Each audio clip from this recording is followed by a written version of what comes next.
What's up, everybody? Thralls Metal here once again. I'm Necrotic Nick, and I have an album review for you. So, I'm going to go over one that was definitely brought up a lot in the comments, and admittedly, I am not familiar with this band at all, and it is also kind of outside of my realm of stuff that I listen to be honest. So, full transparency here, not only is this the first time that I've listened to this band, this is, again, a subset, subgenre that I really don't listen to very much outside of maybe a couple of bands, which I'm maybe more just familiar with rather than something I listen to all the time. So with that out of the way, we are going to go over the latest offering from An Autumn for Crippled Children, Closure. This comes out on the 4th of August on Prosthetic Records. This band formed in 2009 in the Netherlands. They are completely anonymous as far as I can tell. They just have initials for all the members, at least on the archives, and all of them have X's in it. Anyway, this is their 10th full-length offering overall. They have 5 EPs, 2 comps, and might as well throw in a partridge and a fucking pear tree, because that is very busy for a band that formed in 2009. This band apparently just lives in the studio. And this band is post-black metal slash shoegaze slash blackgaze, very akin to bands like Alcest and Death Heaven, and I'm not a huge fan of either one of those bands, but I do hear some stuff that reminds me of Nun and Ghostbath, which I do actually like those bands, so, you know, I thought I'd give this one a chance, plus a lot of people were commenting about it and, you know, saying, hey, you guys gonna review this? And it was on my list, but again, I just really did not know anything about this band, and apparently there's a lot to get to know about this band since they have so many fucking albums. So as advertised, this is definitely shoegazy black metal, like right away from the rip. The opening track, Mist, it reminded me more of bands like My Bloody Valentine, The Cure, and I guess like Astronoid too. There is a kind of like dream poppiness to a lot of this. It's very cold, it's very dark, but also very bright and very synth-happy and kind of poppy in some spots. But it's not like the, you know, bullshit pop music that you hear these days where it's just soulless and just bland as hell. It's kind of that dream pop sort of sound, like the melodies are very layered, it's very lush, but at the same time you have this cold, dark edge to it that kind of gives it this weird contrast. And this opening track, as well as the title track and the song Culpable, definitely play off of that. Very lush synths, gainy guitars that are perpetually in a tremolo, but you know, that's kind of part of this style. And harsh, shrieked vocals. In fact, the vocals on here are probably the most black metal thing on here, because in terms of like the riffs and melodies, it has the tone of black metal, like it's a very gainy, kind of cold tone, but the riffs that they play, the melodies that they play are more akin to shoegaze or even like alternative bands. Like I swear I heard stuff that kind of reminded me of Smashing Pumpkins on here. And the mix on here is very much guitar and synth forward. In fact, the vocals, bass, and drums are kind of pushed way back in the mix. And to its detriment a little bit, because sometimes the drums are so muffled that I can't tell what beat they're doing. They just feel very far away from the mics, like they were quarantined from the mics, while the guitars and synths are like right up in there. And, you know, I mean, it's kind of cool that it is very atmospheric and very lush, but it kind of does take away a little bit, especially when I can't hear the rhythm sometimes. But often the, you know, guitar patterns are kind of a steady drone, and you can kind of just bob your head. I mean, it's shoegaze, so I mean, you kind of got your head down anyway. I mean, that's why I call it that shit, right? But not that I want to stay on the production too much, but there is sort of some odd trade-offs in terms of the mix on here, in terms of like volume swells of certain things versus others. The title track on here has the loudest synths on the entire album. In fact, it sounds like they turned down everything else deliberately and made it sound more muffled in the background, while the synths kind of just washed over everything like a tidal wave. And I thought that was kind of odd, because a lot of this song is about the interplay between the synths and the guitars in terms of like the melodies in here. There's a lot of moments on here where the synths and guitars really play off of one another and create these very lush atmospheric melodies. This, it kind of just washes out everything in synths, and I don't know, it was just sort of odd. But then you get the next track for Tomorrow, and the synths are almost absent up until the end, and it is way more guitar-centric. In fact, the guitars are doing more interplay, like there's more melody trade-offs, like there's, you know, a steady drone, of course, because it's shoegaze, but there's also some cool lead melodies on top of that to add another layer of sorrow and depression. And then the synths kind of come in at the end, and I don't quite get that weird trade-off. Like, I guess, you know, maybe it's some sort of artistic statement there in terms of the songs being that different and back to back, but for me it just kind of came off as like a weird inconsistency. And without those synths in there, I could hear the drums a little bit better. In fact, like the moments where I hear the drums are where they either slow it down or the synths kind of drop out a little bit and they're not layering the guitars as much. And that song features probably some of the most metallic drums in terms of like the style, like they're a little bit more aggressive. A lot of the drum patterns on here kind of scream more like alternative rock or, well, I mean, I guess shoegaze. Like there is some aggression and occasional blast beats on here, but a lot of these rhythms are kind of like, you know, up-tempo, kind of punky or more rock-oriented drums. I mean, when you can hear them, but when it comes down to the most metallic presence on here, it's definitely in the vocals.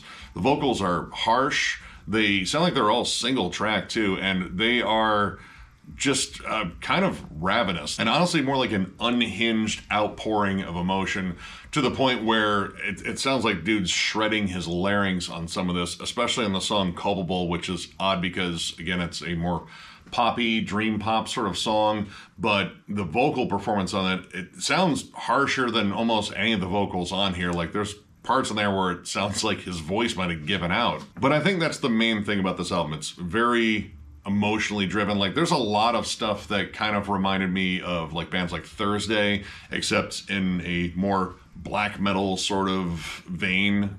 Kinda, I don't know, it's kind of hard calling this black metal because I think the shoegaze elements are much more prevalent than the black metal elements. In fact, the black metal elements kind of come through mostly in the guitar tone and the vocals. That being said, with the overall atmosphere of this album, it is very cold, but it's not like the icy cold, it's more of like a damp cold. Like, I don't know, it feels very saturated, mostly with probably tears, because this is pretty damn dreary. Albeit, it's kind of strange that there are some bright moments in here, like I See You, but not very clearly.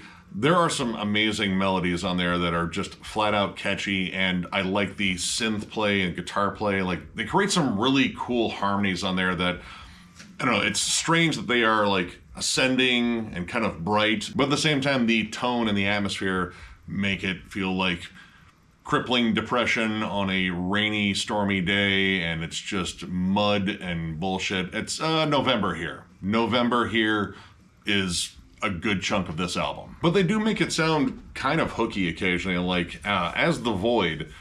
Really interesting drum patterns in there. Honestly, the song kind of reminds me of Foo Fighters' Everlong, and I love that song. You have the dancing hi-hat, the rhythm is more of a straightforward rock rhythm, like there's a little bit of like an off-time bit to it, but in terms of the riffs and the melodies, like it's, you know, a little bit more urgent, a little bit more, I don't know, energetic. Like it's not, you know, listless depression, which there's a good chunk on here that I think kind of is, but I like the hook on that one. But when it came down to the stuff that I really gravitated to, that I really got into on here, it was the slower, more like melancholy stuff. Like I See You, but Never Clearly. The Feels Like Dying, which is just sort of an odd song title, but it's a really solid track, and Unable to Feel You. These songs, I don't know, like when they slow it down and give the, you know, songs more space to breathe and kind of lay off the atmosphere, or at least employ it differently, they really stand out, especially The Feels Like Dying. I think that's probably the big standout for me. It's the longest song. It's probably one of the most melodic ones. It has these amazing melodic crescendos on it. I absolutely love the guitar layering and how the synths play in there. And vocally, I think this is where it kind of works the most, because the vocals kind of come off as like desperate pleading, and that kind of just captures this whole fucking vibe on the song. And I'm not sure, but there might be some clean vocals on there. It's kind of hard to tell with all that's going on because everything is very reverby and lush and, you know, maybe a little bit too much, especially if you want layers to come through. But I couldn't tell if there were like some clean vocals on there or it was a synth effect or just a droning guitar. I mean, it could have been the bass. The bass is prevalent, albeit not that distinct outside of a couple of moments like Where Pain Begins, which has a really cool kind of like jazzy bass line in there on a breakdown section. It's probably the biggest moment on here where the bass really kind of shone. There were some things that kind of caught me off guard a little bit, like, you know, that jazzy bass line that I wasn't expecting, and the electronic drum loops that show up on the last track, Here Comes Sorrow, which I hate to break it to you, but Sorrow came like a lot earlier on this album. In fact, I think you guys prematurely ejaculated Sorrow all over this album right from the first track. But that song has like some more aggro kind of, almost kind of hard rock riffs, like a bit of like 90s alternative kind of peppered in there. But kind of out of nowhere comes this like industrial drum loop and the synths kind of come in to complement it, and it's almost kind of techno-y, but just for a second, then it kind of goes back to what you expect from this band. I mean, if you've been listening to them for a long time, which again, I haven't. This is very new territory to me, and honestly, it was kind of a lot to take in. I jammed this twice, took notes, and then sat back and just jammed it again and kind of went over some things, and I'm not sure if I'm like a fan of this, but at the same time, I don't think it's necessarily bad. It's just something that I'm not as into. This is 100% something I think you'd have to be in the mood for.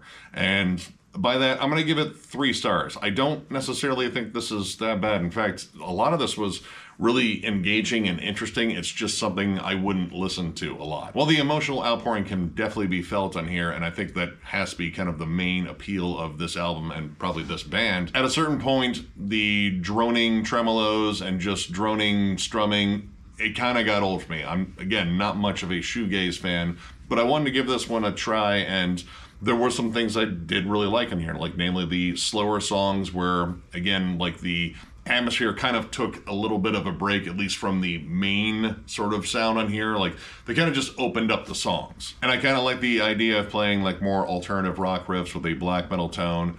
I think that's pretty good. The vocals on here, while I like the desperate pleading nature of a lot of them, they do get really repetitive as well, and at a certain point they don't add much. In fact, there were a lot of sections on here where I thought clean vocals probably would have worked a bit better, but that might have been a little too shoegazy. I do think that it's interesting that a lot of these songs aren't particularly long. Like, generally when I hear shoegaze, I think these songs are going to take forever to get through, but most of the songs on here are around like a 4-minute range. There are 2 tracks on here over 5 minutes. And honestly, I think that makes these songs a little bit more digestible. It isn't like Deaf Heaven where I'm begging the song to fucking end.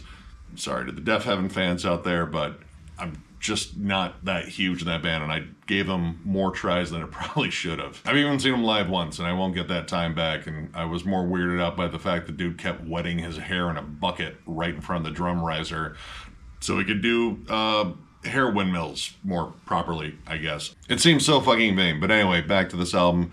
I think it's good for what it is. It's just what it is. I'm not that into, but there is a level of appreciation for, you know, all they put into this, because there's definitely a lot of emotion, a lot of fucking just gut-wrenching fucking misery that went into this. And that contrast between the brighter, poppier melodies in here is admittedly intriguing. I don't know if the execution was necessarily to my liking, but this may not be for me.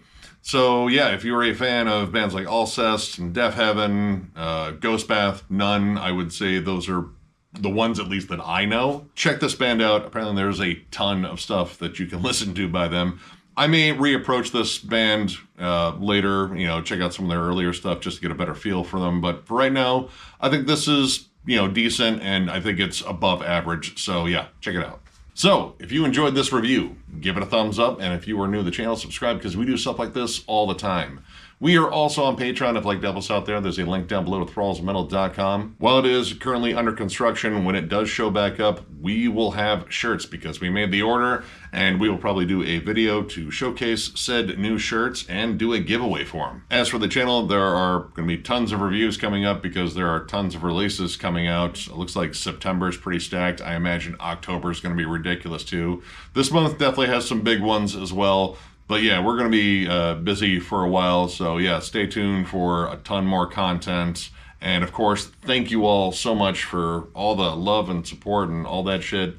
It means the world to us. I know the thank you part where I say basically the same fucking thing every time.